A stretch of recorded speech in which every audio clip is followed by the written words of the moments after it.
Hey everyone, it's Matt from Matt and Cat Things, coming to you live from Madrid, Spain. We're back here. Our daughter, who lives here, is having her third child, our fourth grandchild. What a blessing. And so we had to come back in town. As you know, I've been getting into some watchmaking, and I really needed a place to do my work cleanly. So I decided to build a desk. And it's nothing big, but a little IKEA hack again. So I just thought I'd show it to you, and if anyone has any ideas to do the same, maybe it'll help. Wish you all the best. Take care. Bye. All right, here she is. She's a beaut, Clark. This is my new watchmaking desk, and it's kind of a little IKEA hack, which is something I kind of like doing. A lot of my videos have IKEA hacks, but I wanted to go over real quick and show you how I did it. I didn't do a video of me making it all. It's pretty self-explanatory, but let me show you the major pieces. So these base cabinets I actually had from our kitchen project. I had made some mistakes in my measurements, ended up with a couple extra cabinets, and I've used them in 2 or 3 different projects, but now they're settled in on my desk. So this is the IKEA section, S-E-K-T-I-O-N, base cabinets for kitchens. They're super easy to get. You bolt them together, screw them together, you can do all kinds of things. So I took 2 12-inch cabinets with doors, screwed them together. I had one 15 with drawers. And what I did was, the first step was I laid them down, and I put a big piece of plywood across the back with these screws to kind of firm it up. My countertop is only a 3/4 inch slab from Lowe's, so it doesn't have a lot of stiffening. So I had to go and also add these 2x4 stiffeners, one across the back. And if you look up underneath, down here, I put one way up there and one on the bottom. And all I did was drive screws from the inside of the cabinet into those 2x4s. The next thing I did for stiffening it up is, well, let's talk about the countertop. A lot of the countertops, like butcher blocks and stuff, they're all $100, $120, $150, even laminates.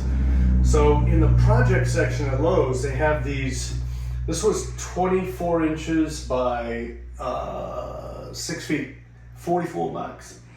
So I bought this, cut it down to this length.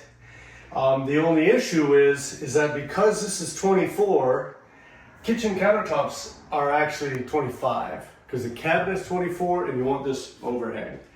So I wasn't really sure what to do, and Kat, who's super smart, came up with the idea of ripping down this 2x4 and using it to make up the last half inch, or the last inch, and it also gives a little backstop so nothing can roll off the back of it.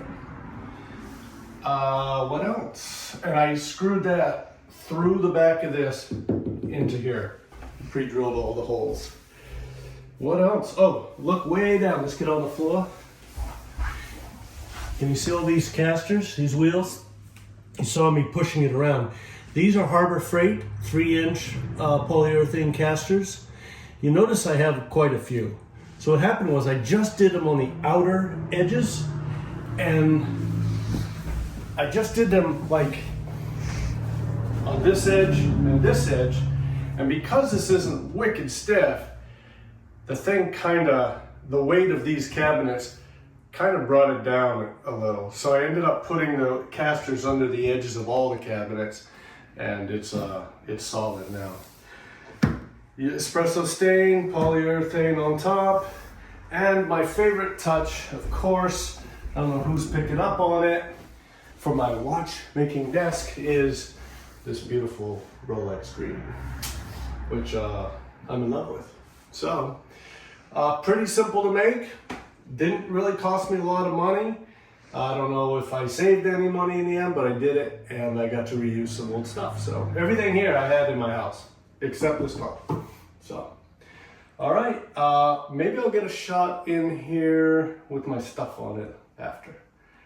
Any questions about how we did it? Ask, and I shall answer. Anything else, hon? You sure? All right. Take care. Welcome back, everyone.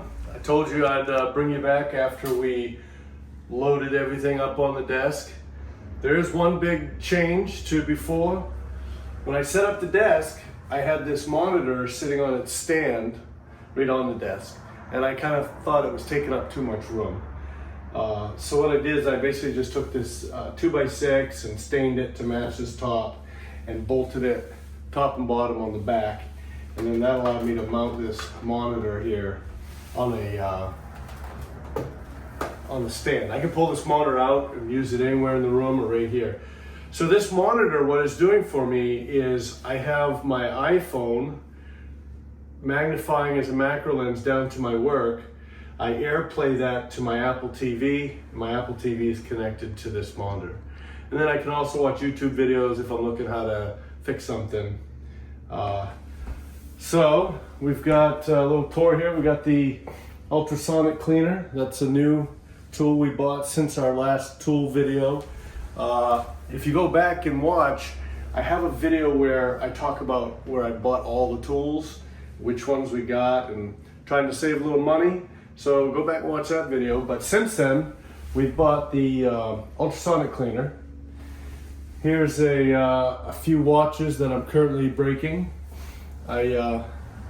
Full disclosure, I haven't fixed anything yet. I've just been breaking them. And then this time grapher, which allows you to put the watch on there, and it'll tell you, is it fast, is it slow, what's the beat error, what's the amplitude, things like that. Got a watch I'm working on right there. Got some watches in reserve. A couple daily wears there. So yeah, that's about it. I hope you liked it. If you got any questions, let us know. And go out and try something new, because I don't have a clue what I'm doing. But whatever. Take care. Bye.